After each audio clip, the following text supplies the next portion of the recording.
Conviction is the most spiritual form of loyalty one can possess. It reaches into every part of your life to stand for something, despite the pressure, despite the doubt, despite the voices telling you to bend. That is a pillar of true loyalty. Today we travel to a time after Isa alayhi salam and before Muhammad sallallahu alayhi wasallam. It was a time of confusion, a time when truth was not popular. This was the story of Ashab al-Kahf, the people of the cave. There was a tyrant king. He forced his people to worship idols, to submit, or face punishment. That was cardinal law. Among the people were a group of young men, very young and firm believers in the one God, Allah. They had held on to the message left behind by Isa alayhi salam, the Tawheed and pure worship.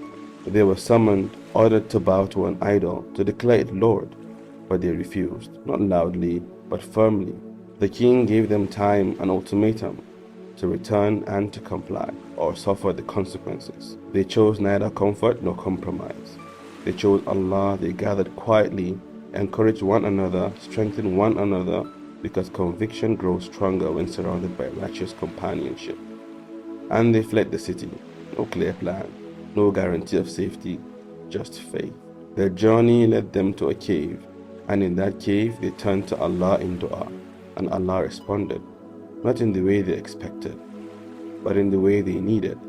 He caused them to sleep, not for a night, not for a year, but for generations. When they awoke, the world had changed completely.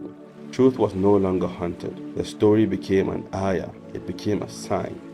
And shortly after, the mission was complete. Standing firm when society pressures you to bend, that is loyalty. When truth costs you comfort, when faith isolates you, when obedience makes you different, conviction is loyalty that does not negotiate. And sometimes, walking away from the crowd is how Allah preserves your faith. Why?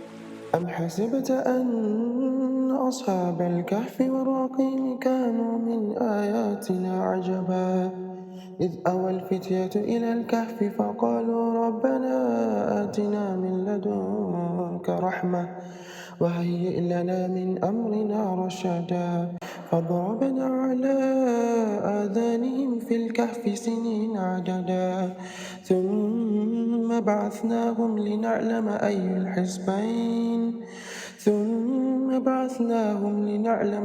الحزبين أحصى لما لبثوا أمدا.